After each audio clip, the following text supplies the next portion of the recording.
अस्सलाम वालेकुम दोस्तों। Welcome to my YouTube channel AH clinic one. उम्मीद करता हूँ सभी दोस्त खैरियत से होंगे। दोस्तों, लास्ट वीडियो के अंदर हमने चक्करों के हवाले से या सर्च कराने के हवाले से वीडियो अपलोड की थी और उस वीडियो के अंदर जो उसकी एक मेन काज है यानी कि खून की कमी, उसके हवाले से डिटेल से बताया था। आज की वीडियो के अंदर भी हम चक्करों के हवाले से यानी कि चक्कर आना, सर चक्कर आना, उस हवाले से बात करेंगे और उसकी जो दूसरी बड़ी काज है उसको डिटेल से बताएंगे।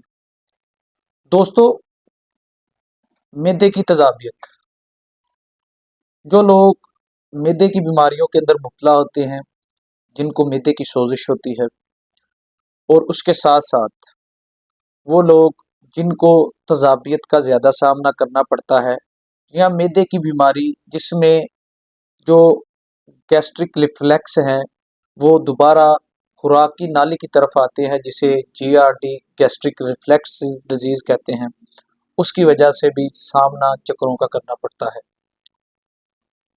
दोस्तों, मरीज को अगर एवेलुएट करना हो या डायग्नोज करना हो तो इसको डायग्नोज करना इंतहाई आसान होता है कि कैसे पता चले कि मरीज सर के चक्करों के अंदर मुब्तला है और उसकी काज क्या है।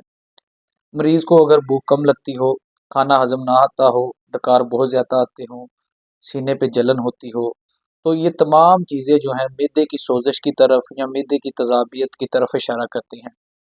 और इसी तरह जो लोग गैस्ट्रिक रिफ्लेक्स डिजीज़ के अंदर मुब्तला होते हैं, वो जो भी खुराक खाते हैं उनको थोड़ी देर बाद रिफ्लेक्सेस उनकी खुराक की नाली की तरफ जाते हैं। मैदे से जो खुराक है वो निकल के खुराक की नाली की तरफ जाती है और गले में बर्निंग शुरू हो जाती है। दोस्तों, ये भी चक्करों की बहुत बड़ी वजह है। बेशतर लोग आके हमें कंप्लेन करते हैं कि डॉक्टर साहब, मैं लेटता हूँ तो मेरी चारपाई घूमती है, मैं करवट लेने लगता हूँ तो मुझे चक्कर आते हैं। तो ज़्यादातर जिन लोगों को लेटे हुए चारपाई घूमती है, चक्कर आते हैं, आंखें बंद करके लेटे तो चक्कर आते हैं, उनमें ज़्यादातर मैंने मैदे की तजाबियत देखी है या मैदे की सोजिश देखी है।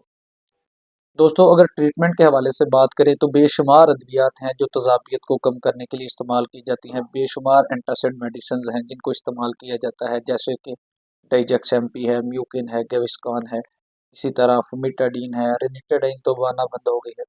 इस तरह डिफरेंट अद्वियात हैं जिसको हम एंटासिड के तौर पर इस्तेमाल करते हैं।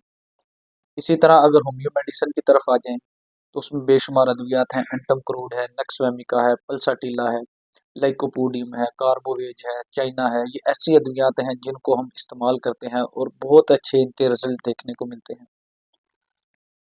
दोस्तों, उसके साथ साथ मरीज को अपना लाइफस्टाइल तब्दील करने की बड़ी ज़रूरत होती है, यानी कि ऐसी डाइट का इस्तेमाल कर ले जिसको वो इजीली डाइजेस्ट कर सकता है, यानी कि वो फ्रूट्स का इस्तेमाल करे, उसके साथ साथ सिट्रस फ्रूट से इज्तनाब करे।